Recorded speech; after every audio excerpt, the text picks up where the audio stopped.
Beleza, pessoal. Tô esperando a professora Larissa entrar para a gente já começar a conversar hoje sobre o nosso tema, que é formação de treinadores na atualidade.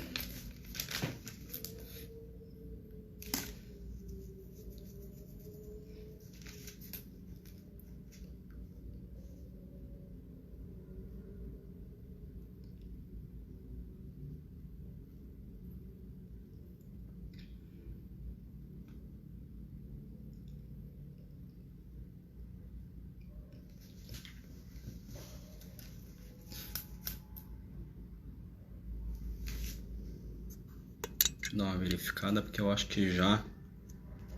Não, ainda não. Mas mandei uma mensagem aqui para ela já poder logar com a gente.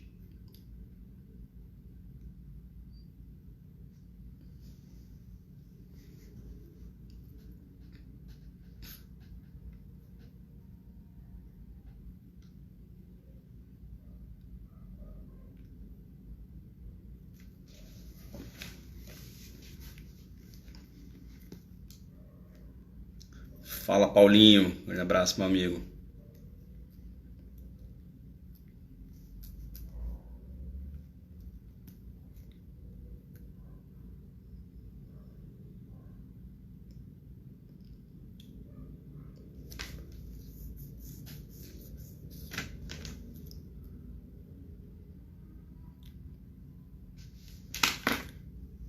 Vou ver aqui a professora. Como estamos aí?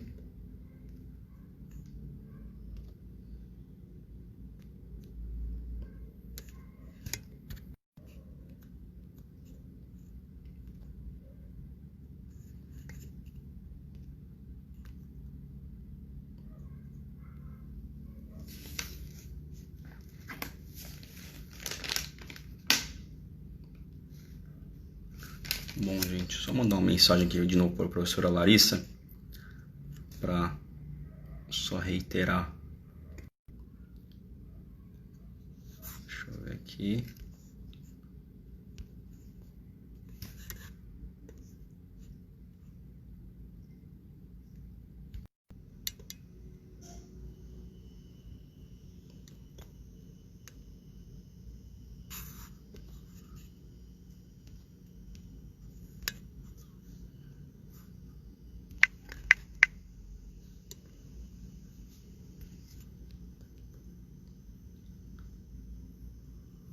Vamos ver agora se a professora Larissa entra com a gente.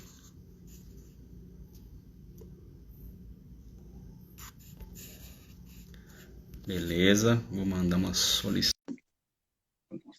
Entrevistada de hoje. Um grande abraço para a professora Thaisa Beck. Oi, teacher!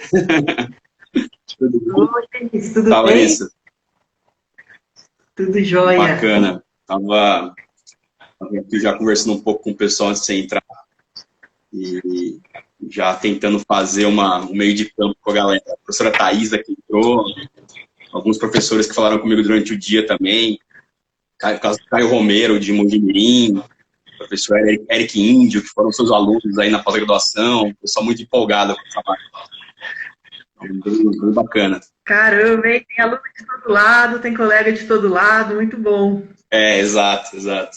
Bom, gente, Ai, vou falar umas palavras rapidinho para deixar a professora Larissa aí ensinar para a gente hoje, mais uma vez. Primeiro que é um grande privilégio falar com a professora Larissa, que é uma professora no período da graduação.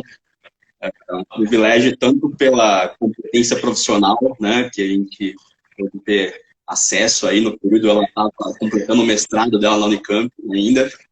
A gente pôde acompanhar tudo isso desde do livro do mestrado, que foi a continuação da monografia da Larissa, que é uma coisa bem legal, bem bacana. E depois a gente pôde acompanhar à distância, né, todo o trabalho que a professora Larissa aí tem feito, e agora também em tantos setores que a professora Larissa atua, às vezes é difícil da gente poder passar todos eles, né, com clareza. mas eu tive a oportunidade de ter aula de introdução às lutas, em vários outros cenários também, com a professora Lari de basquete, né? Introdução ao basquete também, a pedagogia do basquetebol, que foi algo bastante rico aí também para ajudar a formar minha própria metodologia. E, enfim, só pode dizer que é um grande prazer, é uma grande honra estar cursando com a professora Larissa aí, que sempre que pode também me convida para fazer incursões eventuais aí num ambiente que não é o meu, que é um ambiente acadêmico, e eu fico sempre muito, muito agradecido. Gente, professora Larissa, é o seguinte, se a gente for querer apresentar o currículo dela, a gente fica live falando, tá? Mas rapidamente vou falar que a doutora Larissa Galati, na verdade, né, professora de Ciências do Esporte da faculdade da Unicamp, do campus de Limeira, né, da FCA de Limeira, e também a pesquisadora do Laboratório de Estudos em Pedagogia de Esporte, o LEP, como uma das atribuições dela também, né? Porque está o GRIP também, né, professora? O grupo interdisciplinar de pedagogia de esportes com raquete. Então, essa é a professora Larissa Galati. Você quer falar algumas palavras antes de a gente começar, professora? Pode ser. Primeiro, Denis, um prazer estar aqui com você, né? Nesse momento mais isolado, né? E pelo menos a gente tem a chance de rever alguns amigos e amigas. Já vi bastante gente passando. Esse esquema do Instagram, ele é muito rápido, a gente não consegue acompanhar tanto as pessoas, mas eu nem lembrava que foi na época do mestrado, já faz bastante tempo que você se formou, e foi muito legal, porque a gente estava junto ali em Hortolândia, foi a faculdade que editou meu primeiro livro, mas mesmo assim eu fui um pouquinho rebelde, porque a gente não tinha disciplina de lutas, aí me deram uma eletiva que chamava Práticas Pedagógicas, falei, nossa, é agora que a gente vai trabalhar esse conteúdo com a galera. Enfim, muita coisa foi passando, né? Acho que foi exatamente quando eu estava no mestrado que eu conheci o tênis de maneira mais próxima. Eu estava fazendo mestrado, dava aula em 4 cidades diferentes, fazia o mestrado na 5ª cidade e morava em Cosmópolis, que é a minha cidade, né? E tem um clube, que é o Cosmopolitano, eu jogava tênis no videogame. E eu já tinha sido campeã de todo o circuito mundial e tal, comprado todas as roupinhas. E aí o Samuel, que é seu amigo também, seu parceiro, né, é o professor de tênis do Cosmopolitano, e sempre fiz vários esportes, e ele sempre motivando o pessoal. Tinha uma turma para mulheres que queriam iniciar, e foi ali que eu comecei. E não larguei mais, né? Aí comecei a motivar, a montar competições internas no clube e tudo mais. E, bom, então esse foi o primeiro contato com o tênis, mas não era muito, as modalidades de raquete ainda não era uma área de estudo para mim, né? Isso foi acontecer um pouquinho depois, quando eu volto para a Unicamp já para trabalhar em 2014, em Limeira, no curso de Ciências do Esporte, e tem um grupo ali, né, de esportes de raquete. O grupo já estava pronto quando eu cheguei, com a professora Thaís e com o professor Milton, uma pessoa com origem na fisiologia, outra com origem na biomecânica, e chegou a pedagogia para somar, e a gente então, desde 14 ou 15, tenho trabalhado com as modalidades de raquete a partir desse grupo. Ele começa mais com o tênis de mesa, pela nossa estrutura física, né? Mas aparece também a Mayrin, que é ex-atleta de squash, e queria estudar squash. Eu falei, nossa, squash, mas ela é uma menina incrível, é uma pesquisadora, hoje está fazendo mestrado com esporte de raquete e treinadores e treinadoras, que é uma temática que chega um pouquinho depois ainda, principalmente em 2016 ou 2017, quando eu conheço o Caio Cortella, do tênis, né? Ele trabalha na Federação Paranaense, na Confederação Brasileira, entre outros 1000 lugares, e a gente se conhece em uma formação de treinadores, lá em Floripa, na Universidade Federal, e começa a aproximar algumas escritas, e aí foi, né? Hoje eu estava até revendo algumas coisas para conversar com você. Hoje eu já tenho coisas com o tênis de mesa, o squash. A gente tem um artigo que ainda não está publicado, mas está submetido, e escrevi junto com o João Marcelo e outros parceiros meu primeiro texto de badminton numa área que é a revista Seixo. Então eu já estou com o quarteto aí dos mais tradicionais, pelo menos dos esportes de raquete. Né? Sim, sim. Então, Larissa, essa é uma coisa muito interessante da sua formação, né? Que você foi buscar coisas variadas e nunca teve medo de arriscar, né? Eu lembro uma história, você contando um pouco como é que foi o seu projeto de doutorado, que você mudou praticamente o rumo, né, do projeto de doutorado, quando você estava na Espanha, acho que no Clube de La Coruña, já fazendo o estágio, e aí você despertou para uma outra seara, para uma outra demanda e decidiu investir bastante ali nessa relação, né, do mundo dos treinadores, que era uma temática diferente naquele momento, né, que você estava vivenciando. E isso é uma coisa muito legal, né, que eu estava até conversando com o Hudson Martins esses dias, a respeito da formação do treinador a partir da vida vivida, né, as coisas vão acontecendo às vezes e você não controla esse processo de uma maneira tão linear, né, e interessante como essas influências, elas também vão repercutir no nosso trabalho mais formal, né, vamos dizer assim. Então, acho muito interessante toda essa variabilidade. E agora você, fazendo parte, né, como membro, como de pelo menos aí 2 grandes institutos de formação de treinadores, né, uma treinadora que forma treinadores, é uma coisa muito interessante, eu acho que eu posso dizer que muito raro até no contexto brasileiro, né, a gente vê algumas federações, né, esportivas tentando fazer esse trabalho, mas eu acredito que essa aproximação a nível mundial, até mesmo para dizer a realidade, né, você, junto com o professor Cides, você mais ainda indo para fora e levando o nome do LEP para diversas instituições internacionais, mudou um pouco essa ideia da pedagogia de esporte brasileiro, né? Hoje a gente pega artigo de pedagogia de esporte feito aqui na UFCA, que está rodando, às vezes, em universidades que são entre as melhores do mundo. Então, isso é muito legal mesmo. Foi uma trajetória... É um orgulho grande, né, para o time LEP, e acho que a gente pode errar, né, certamente a gente erra muito, mas a gente não se omite de fazer, né, então nem sempre a gente dá conta de tudo, mas acho que é um grupo ousado nesse sentido, de experimentar, de tentar, e de valorizar muito o que você falou, né, a partir da sua conversa também com o Hudson, a experiência, né, o que as pessoas trazem.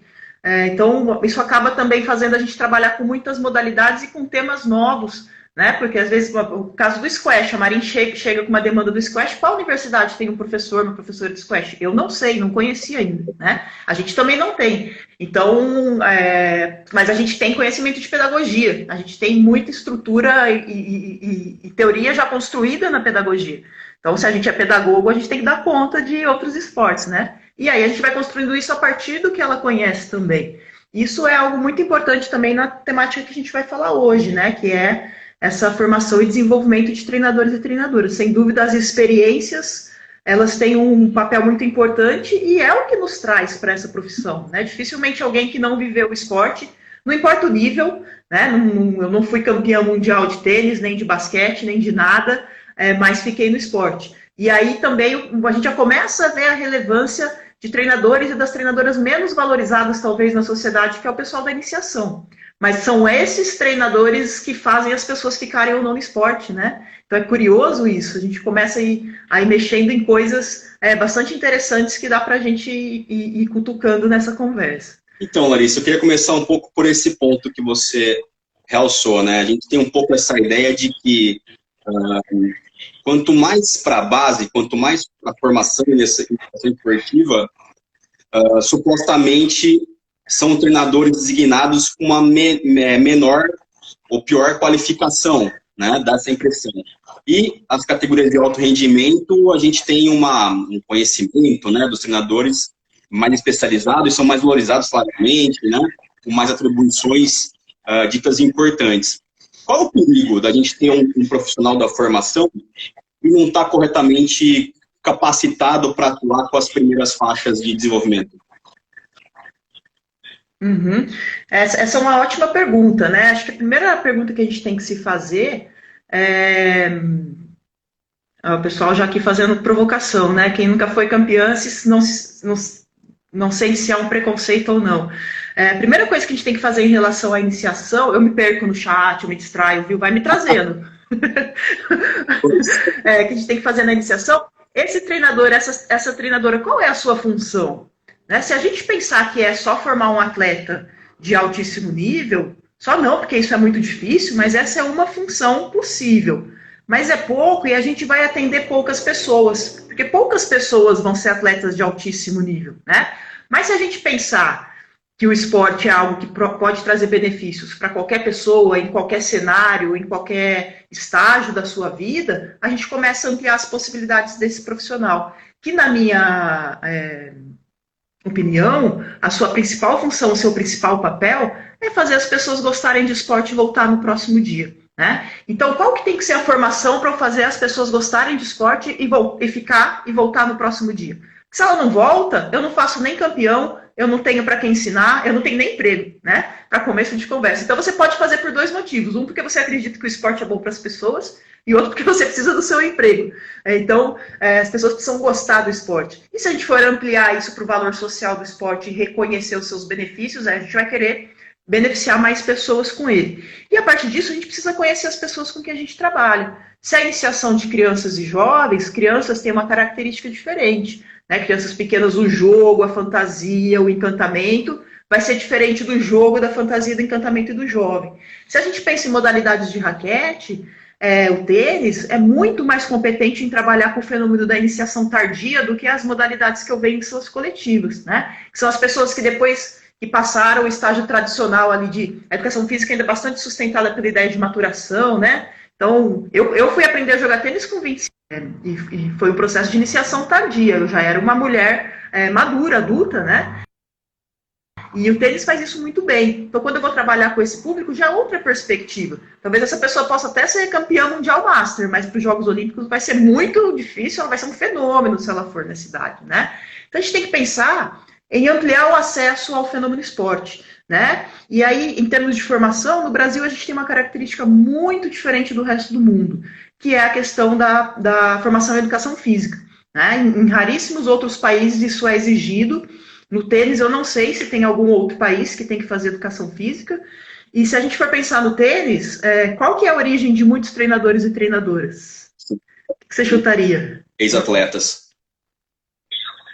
Ex-atletas e muita gente que começou pegando bolinha lá na quadra, né? Então eu jogava, aí eu vou pegando bolinha para ganhar um trocadinho em cada jogo, ficando naquele ambiente, e aí depois eu vi que eu não fui para ser jogador ganhar dinheiro que não vai dar, mas eu gosto tanto desse ambiente, eu quero continuar aqui, tô pegando bolinha, de repente eu vou ser treinador e treinadora, né? Então essa experiência de catar bolinha, de ver diferentes níveis de pessoas jogando, isso faz muita diferença na formação de alguém, né? E no caso do Brasil, a gente vai depois ter que ir para a faculdade. Outros países não é assim. É uma polêmica também para a gente ver o que tem de positivo e o que poderia ter de negativo, não sei se tem nessa circunstância.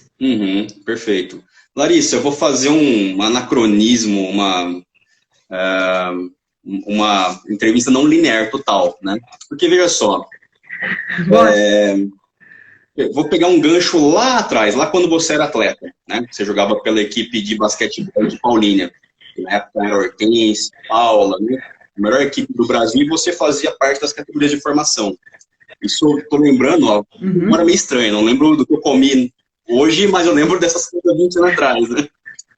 Mas se contando pra gente, que quando você entrou na graduação, na Unicamp, você não sentia o desejo de trabalhar com o basquete, necessariamente, porque ficaram questões da sua formação que você entendia que eram mazelas, né? E de fato são mazelas, né?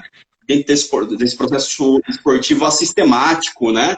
Que traz problemáticas aí no cenário posterior. O que a gente pode citar? Realmente pode ser uma preocupação muito forte ali para os treinadores a respeito dessa questão, né? Até de uma possível desistência da prática esportiva ou de uma não adesão, né? Mesmo como consumidor passivo dessa modalidade. Então, acho que eu vou usar, já que você tocou, eu vou usar o meu exemplo para a gente pensar algumas situações comuns na vida de atletas, positivas e negativas, sobretudo nesse processo de formação, e a gente vê o que treinadores e treinadoras a gente precisa estar atento. Primeira coisa, quem trabalha em iniciação precisa ter uma coisinha mágica que se chama paciência.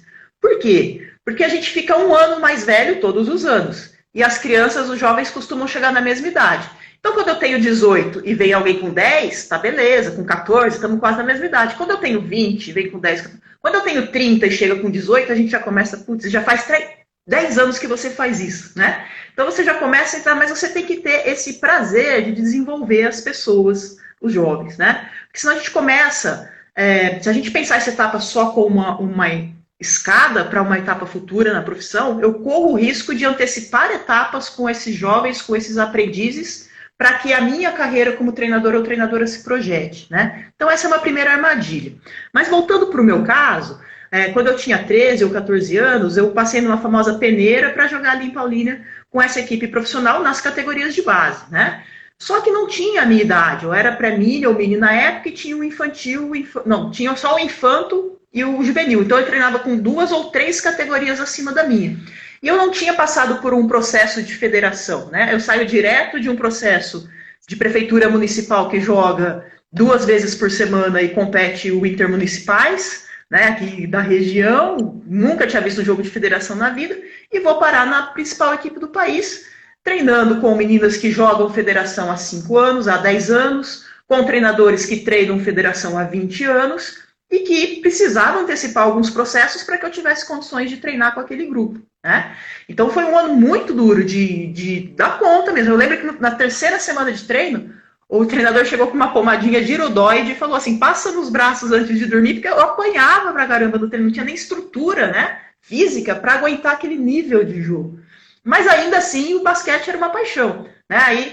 E aí teve algumas vantagens de eu conseguir passar numa peneira. Eu não tinha o nível de basquete que aquelas atletas tinham, mas eu era alta, né? Então, desde os 13 anos, eu tenho quase 1,80 m, eu tenho uma maturação muito cedo, e isso fez com que os meus treinadores e treinadoras da iniciação me colocassem para jogar mais na posição que a gente chama de pivô, né, que é próximo à cesta, mas que essa altura, para um basquete de alto nível, talvez seria muito mais interessante eu tivesse mais caminho se eu tivesse aprendido a jogar aberto, né, lendo mais o jogo. E eu fui aprender isso depois. Então isso foi ruim, eles me especializaram numa posição para uma característica física de quando eu era criança, né? Então às vezes isso acontece e a gente cai muito nesses perigos, né? Porque a gente projeta muita coisa nas crianças e nos atletas.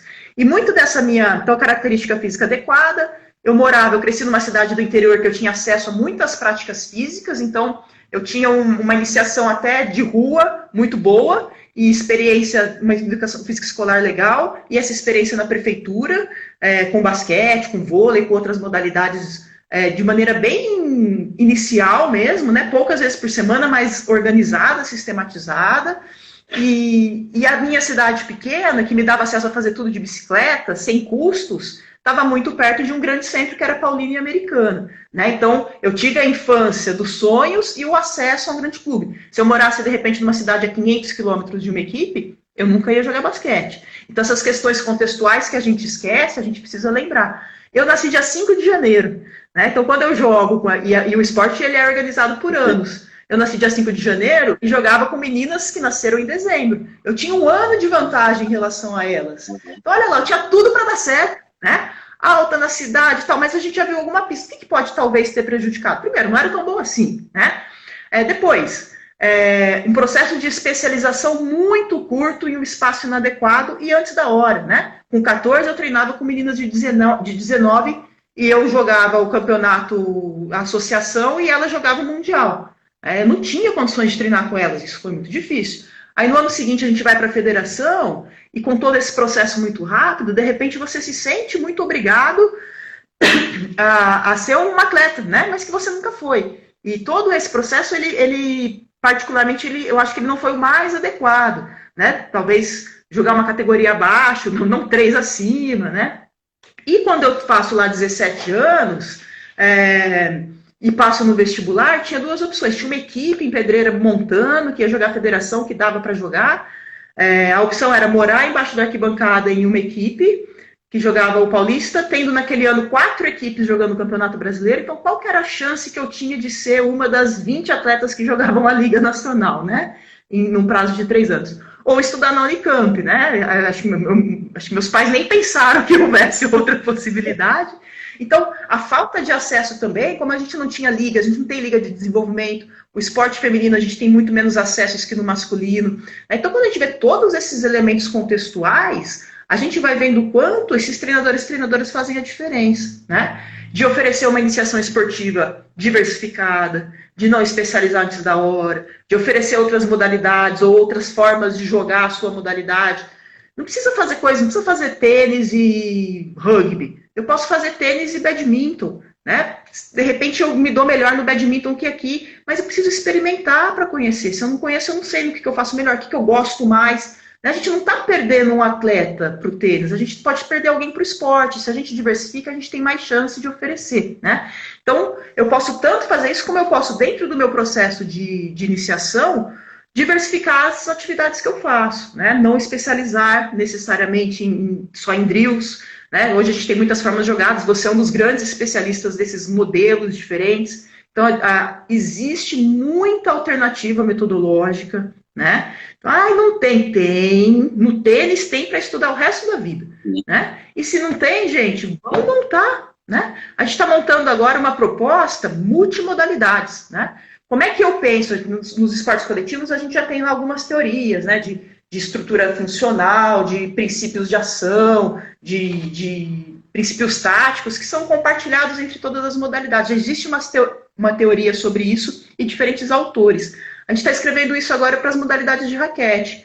O que elas têm em comum? Quais seriam as competências de defesa e de ataque que eu preciso desenvolver? E quando a gente pensa por competência e não mais por movimento especializado, a gente permite formar atletas com uma capacidade de tomada de decisão maior, mais diversificada e com uma especialização gestual depois mais individualizada, né? A gente para de pensar em padrões externos, mas em buscar esses padrões que fazem sentido para cada pessoa.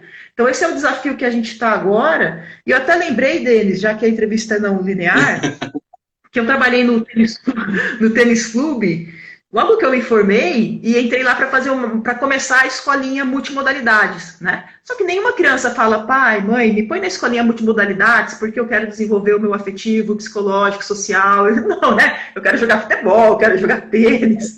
E aí a gente demorou um ano para ter aluno. Começou com 1, com 2. E no segundo mês que eu estava lá, algum diretor falou, a gente contratou um argentino para pôr um modelo aqui de iniciação ao tênis, está aqui o seu kit, agora você é professora de tênis. Eu falei, minha nossa, né? Eram 2 problemas. O primeiro é que naquela época eu ainda não jogava tênis, não sabia nem pegar na raquete. Hoje eu sei que eu não preciso pegar na raquete para ensinar uma criança a jogar, né? Na iniciação, pelo menos, não. E o outro problema é que, poxa, era o projeto dos meus sonhos, montar uma iniciação multimodalidade, e de repente me falaram que eu tinha que dar treino de tênis. Nossa, eu fiz o inferno no ginásio. Eu montava a rede, a gente fazia corrida de obstáculo com rede de tênis, a gente usou os materiais do tênis para que as crianças conhecessem esses materiais e ajudassem isso a aprender tênis, mas que também elas diversificassem as experiências a partir dos materiais do tênis, né? Então eu tinha até esquecido dessa. Essa eu preciso pôr em algum texto sobre tênis no futuro. Pois é, e eu sei exatamente quem está falando, esse é o problema. Olha, foi difícil para mim, viu? A proposta não durou e tal, enfim, né? Bom, Larissa, legal que deu para... Acho que você acabou respondendo várias perguntas, até algumas que eu ia fazer durante o processo aqui desse nosso bate-papo, mas foi muito bom. Acho que deu para poder falar de vários pontos, para a contribuição precoce, um ponto chave, né, para falar de formação de jogadores e desenvolvimento humano, né, e muita coisa boa. Vou pegar minha colinha aqui, porque tem uma pergunta.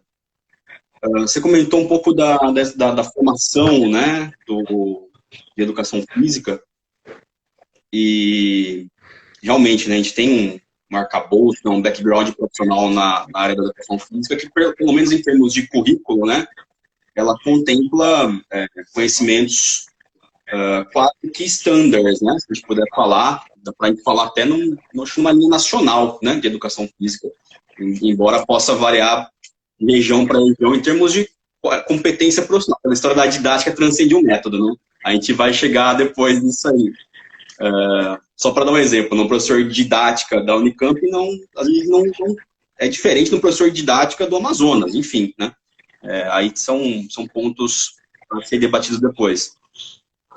Mas a gente tem essa espécie de composição, né, de currículo, vamos dizer assim. Porém, eu me recordo que uma das tarefas do professor Alcides e a sua, de fato, né, foi trazer justamente a temática da formação do treinador para o corpo de conhecimentos da FCA. Né? Porque, de fato, a gente não tem essa ideia de formação, o que você tem que ser, o que você tem que fazer para ser treinador, de fato, né, na graduação. É uma formação generalizada, não é isso, Larissa? É isso. Essa sua pergunta é... O que a gente pode falar? Não, é só uma curiosidade. Pode falar, desculpa. O Brasil é o único, um dos poucos países que exige a formação em educação física para você atuar como treinador ou treinador.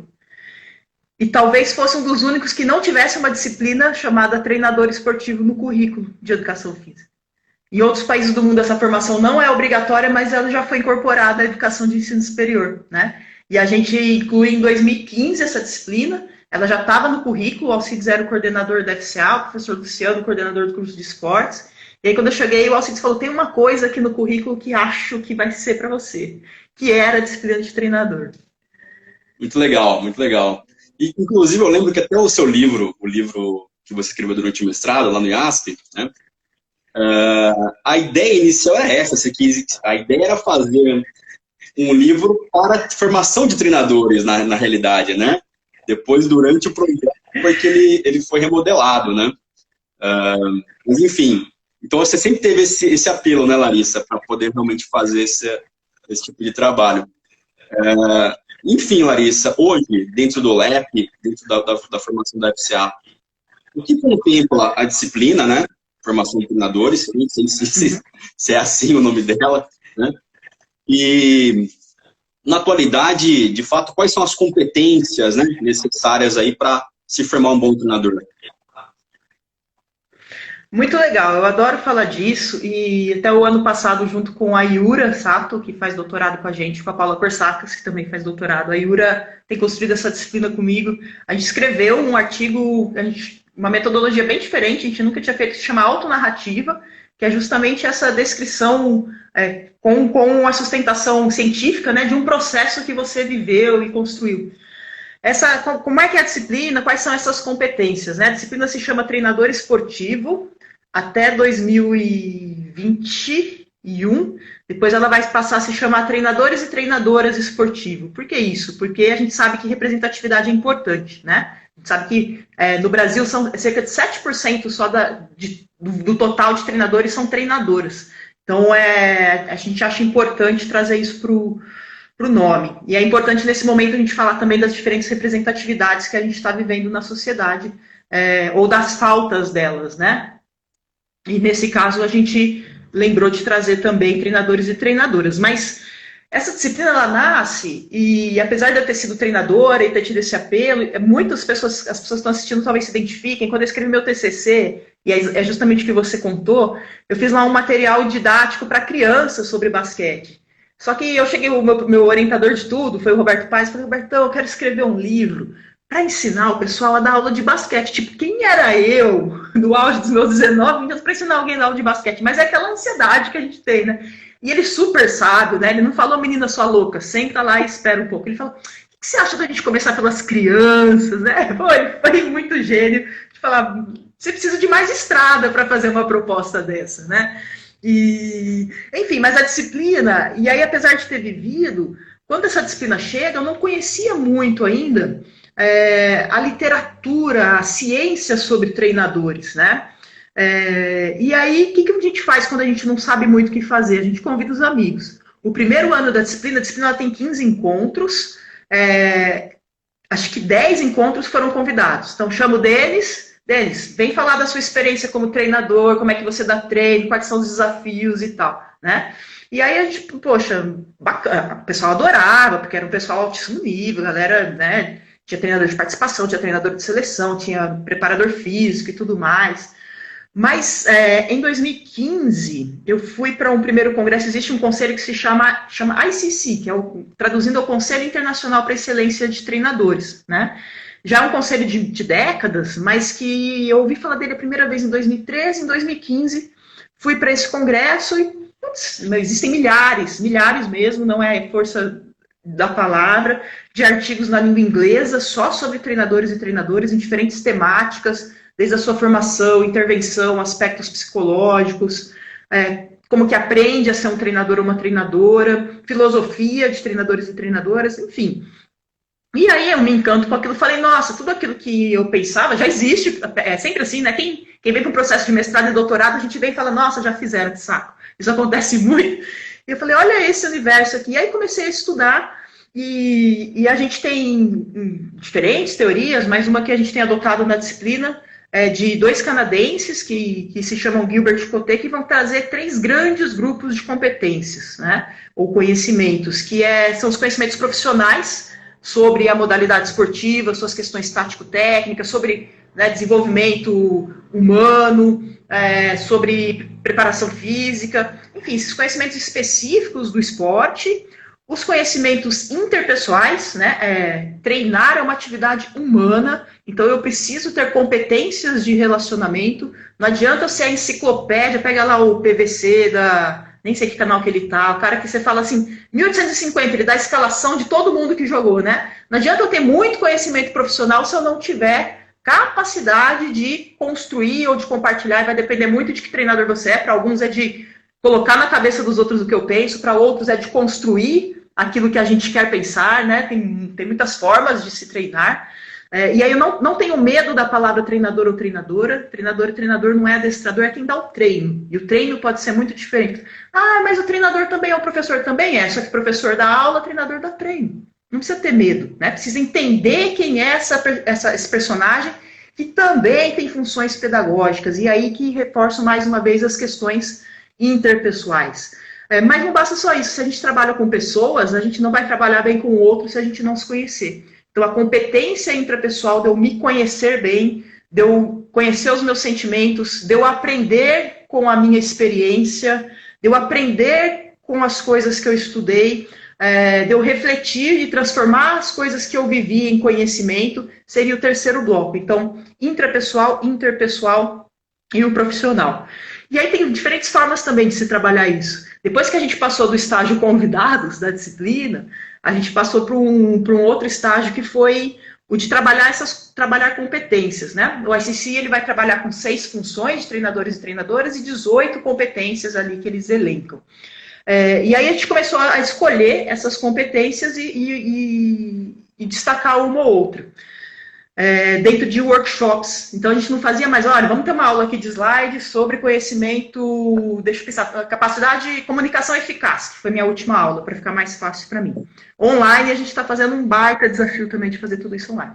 Comunicação eficaz. Comunicação eficaz é isso, segundo o autor X, segundo o autor Y. Legal, eu vou ter muito conhecimento profissional sobre comunicação eficaz, eu vou saber o que é, de onde veio, mas eu não estou desenvolvendo competência de como eu melhoro a minha comunicação. Então, a gente também mudou muito a forma de dar aula, né? E além de mudar a forma de dar aula, a gente não escolhe mais as competências. Quem escolhe as competências são os nossos alunos e as nossas alunas. Então, eles elencam quais seriam as competências importantes, nem todos têm experiência, porque a gente está na graduação, né? Depois que eles elencam, a gente vê quais eles sentem mais necessidade de desenvolver, quais eles acham que tem mais desenvolvida. Em conjunto, a gente escolhe 4, que é um desafio também para nós, professores e professoras do curso, porque a gente, cada semestre, pode vir um tema muito diferente, e às vezes a gente rebola para trabalhar, né? Então, isso que a gente chama de aprendizagem, ensino centrado no aprendiz, né? São os estudantes que tomam essas decisões junto com a gente. E algo que foi muito importante para eu chegar nesse modelo, porque também o modelo é importante para a gente aprender, e os modelos que eu tinha de professores universitários, eu tinha modelos muito bons na prática, de mostrar exemplos na prática, né? O Robertão, por exemplo, um baita pedagogo do esporte, que ele tem de jogo para ensinar qualquer modalidade coletiva, especialmente o basquete, você passa o resto da vida aprendendo, né? Mas eu não tinha muitos exemplos de como estimular as pessoas a construir os seus jogos a partir das competências que elas achavam importantes para os seus atletas e para as suas atletas, né? E eu tinha mais modelos de como trabalhar com pessoas de graduação, sem experiência, do que com profissionais com experiência. Treinadores e treinadoras são pessoas, em geral, com alguma experiência, né? Muito ou pouca. Essa experiência faz diferença e muitos de nós, treinadores e treinadoras, são turrões, têm muitas certezas. Então, tem que quebrar crenças, né? E aí eu tive uma oportunidade muito especial que foi de fazer um curso de Coach Developer, que é a pessoa que desenvolve treinadores, né? Eu fiz esse curso dentro do Legado Olímpico, é um programa que está vinculado ao Legado Olímpico de Tóquio 2020, agora vai ser em 21, né? E aí eu fiz esse curso entre 2016 e 2017, e depois eu me tornei uma facilitadora, uma trainer desse curso, né? Hoje também eu dou aula nesse curso que forma treinadores e treinadoras. Então, isso me ajudou muito a conseguir mudar a forma como eu trabalhava com a formação de treinadores e treinadoras na universidade. Então, além da gente ter uma disciplina bem especial no nosso currículo, a gente também teve essa sorte da professora da disciplina poder fazer uma formação para trabalhar especificamente com a profissão treinadores e treinadoras. Então, quem quer essa profissão, eu recomendaria muito o FCA. Não é por mim não, mas o nosso currículo é muito diferente. A gente tem 7 disciplinas sustentadas em pedagogia do esporte. A gente tem disciplina de esportes de raquete, que é muito raro de ter, por exemplo, né? A gente tem uma disciplina de tênis de mesa, que até onde a gente sabe também é só lá. Então, tem algumas coisas interessantes para conhecer. Muito legal. E também não estou fazendo propaganda porque a universidade é pública, não é privada. O duro é passar no vestibular, né? Exatamente. Bom, Larissa, muito legal. Nossa, dá para pegar 3, 4 pontos aí das coisas, dos pontos que você realçou e a gente poder ir trabalhando eles, né? Sabe isso que você comentou a respeito da você partir do ensino, tomar como ponto de partida do aluno, né? Para decidir estratégias que são melhores ali para aprendizagem, isso realmente acho que é o paradigma moderno dentro da pedagogia, né? A gente está acompanhando o trabalho de um professor excelente, que é um professor lá de Albor, que ele ensina economia, na verdade, mas ele trouxe considerações de como a pedagogia na Finlândia está sendo desenvolvida, né? Que são pequenos grupos, um professor para cada 5 alunos, que realmente parte muito desse interesse da vida das crianças, dos jovens, para ir desenvolver projetos, né? Essa ideia de ter os dossiês pedagógicos, né? Que é uma coisa que o Alcides gosta bastante também. É algo que é interessante a gente ver que já as práticas pedagógicas brasileiras, né, modernas, uma coisa que a gente está falando aqui, da mineira, né? É algo já, coisa de 10 anos atrás, dentro da cabeça de alguns professores, com modelos próprios, né? E que agora a gente está tomando conhecimento. Você viu realmente o nível de formação aí da FCA, né? Muito bacana, Larissa. Bom, só para a gente poder pegar esses 3 pontos, Larissa, você falou da formação em 3 regiões, em 3 campos, né? A formação profissional geral, a relação interpessoal e a relação intrapessoal, né? É interessante, eu tenho um interesse grande também pela vida de alguns treinadores. Eu tive a oportunidade de, no campo do basquete, ler biografias, né? Do Jackson, do Bob Knight, do John Wooden. E eles são muito diferentes entre eles, né? São características muito distintas de um para o outro, né? Um é muito mais autoritário, o outro é todo diferente, um ensino muito mais humanista. Um é mais paizão, mas faz um misto dos dois. É algo bem interessante, né? Larissa, a gente tem em vista dessa minha fala, né? Que são pessoas totalmente diferentes e pessoas com sucessos aí, né? Dentro das suas respectivas áreas, seja no esporte universitário, seja por terem vencido Olimpíadas, né? Campeões de NBA, enfim. A gente pode falar que existe perfil de treinador? Existe um perfil ou não? A competência é para desenvolver alguns aspectos chaves e cada um vai ter seu jeito, é isso? Não sei se foi muito bem claro essa minha questão. Não, foi super claro. Teve um momento que cortou, mas eu entendi tudo, só se, enfim, faltar alguma coisa que você fala. Acho que você já respondeu na sua pergunta, né? Primeiro, acho muito legal ler biografias, também gosto bastante. A gente aprende muito conhecendo outras pessoas, né? Como elas construíram o processo. Às vezes a gente aprecia o que aquela pessoa faz no campo, na quadra, e quando a gente vai conhecendo a pessoa, a gente vai entendendo algumas decisões, né? Igual quando a gente ouve uma música bacana e depois vai ver porque que a pessoa compôs. Ou você gosta mais ou você gosta menos, porque você vai entendendo aquelas razões, né? Eu gosto de usar um exemplo bem brasileiro que é muito fácil. Se a gente pega o Bernardinho e o Zé Roberto, são os dois maiores campeões da história do vôlei do mundo inteiro, e são perfis muito diferentes, né? Então, qual que é o melhor? Não sei, né? Vai depender muito das características de cada pessoa. E até tem uma fala muito interessante do Bruninho com o Bernardinho, em que o Bruninho conta o Bernardinho conta o quanto ele teve que mudar o estilo dele de liderança com o passar dos anos. Né? Porque o que funcionou com as primeiras gerações, com a geração que ele foi campeão olímpico antes, aquela geração não funcionava. Uma geração mais nova, mais dinâmica, mais conectada com a internet, mais sensível, mais aberta. E ele teve que aprender, e se ele não aprendesse, ele falou, não ia ser campeão olímpico, eu precisei aprender a ouvir mais, né? E talvez a gente teve esse ano a gente está metido, viu?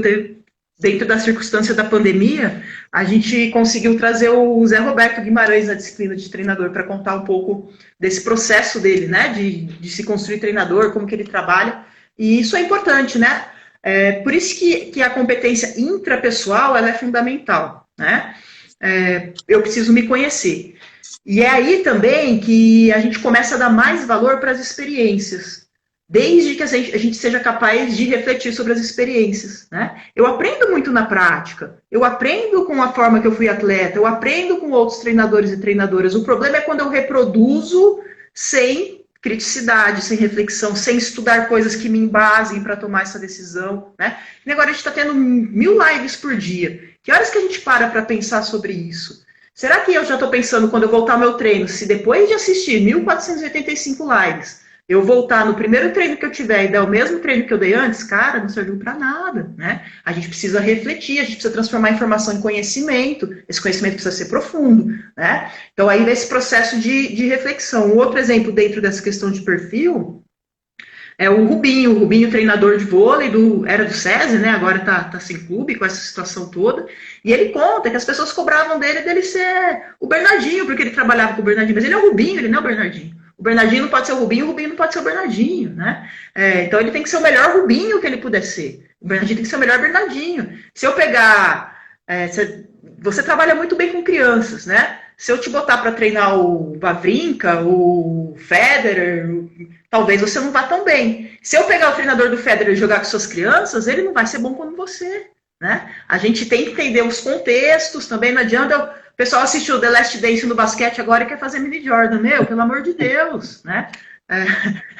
Contexto, período, pessoa, né? Os seus valores, né? Pensar sobre os seus valores. Uma coisa muito importante que a gente estimula na disciplina de treinador, ela é embasada em um portfólio. Ao longo do semestre, os nossos futuros treinadores constroem um portfólio de quem eu sou, qual é a minha filosofia, como que eu monto meu treino, quais são os meus objetivos, o que eu espero que meus atletas tenham no fim da temporada, uma carta para os meus atletas, tem todas essas questões. Agora, a Unicamp aprovou a semana passada, a gente não tinha cursos de extensão, mas não tinha especialização de pós-graduação, né?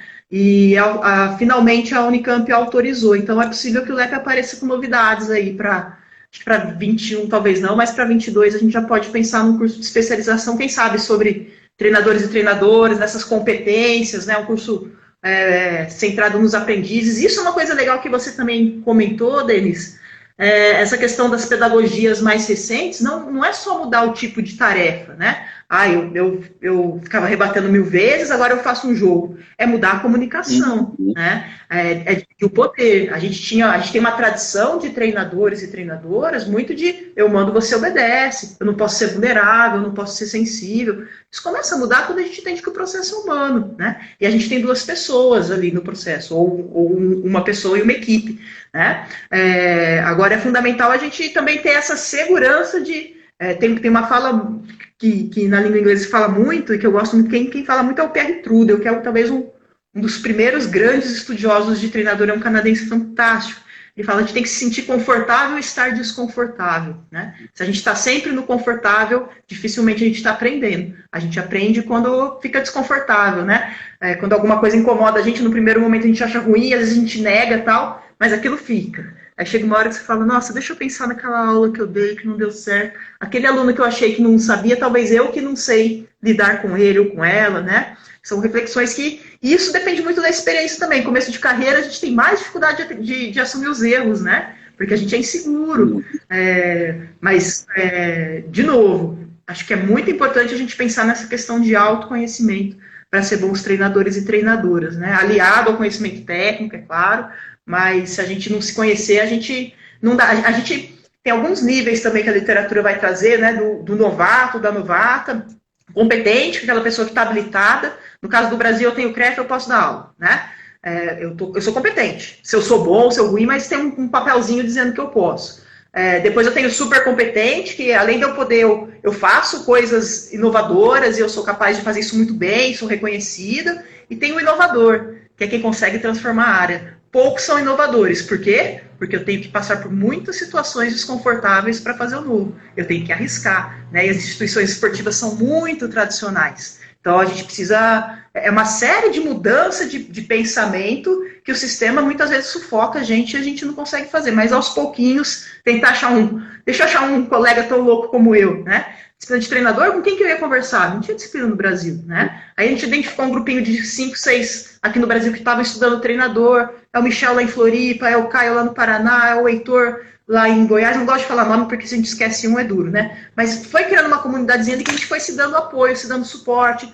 Vamos para congresso fora do país. Se tem outros países, como é que é a disciplina lá? É a mesma coisa. Putz, eu quero dar um treino de tênis baseado em jogos, porque está todo mundo falando disso, meus alunos não ficam. Eu não sei como fazer, eu nunca fiz. Né? Como é que aquela aula eu já controlava, eu botava a molecada na fila e eu sabia que isso ia dar certo. Agora pode ser que não dê certo. Será que os pais e as mães vão dar suporte? Será que a diretoria do clube vai dar suporte? Com quem que eu falo? Né? Já tem pessoas que fizeram o caminho. A gente aprende muito com os pares e se fortalece. A gente precisa se mostrar um pouquinho mais vulnerável, né? E falar com o colega. E de repente, putz, não vou falar com o colega do tênis, porque a gente vai jogar na semana que vem e eu quero ganhar do atleta dele. Né? Fala com a pessoa do badminton, cara. Tem afinidades ali das modalidades que as metodologias se aproximam.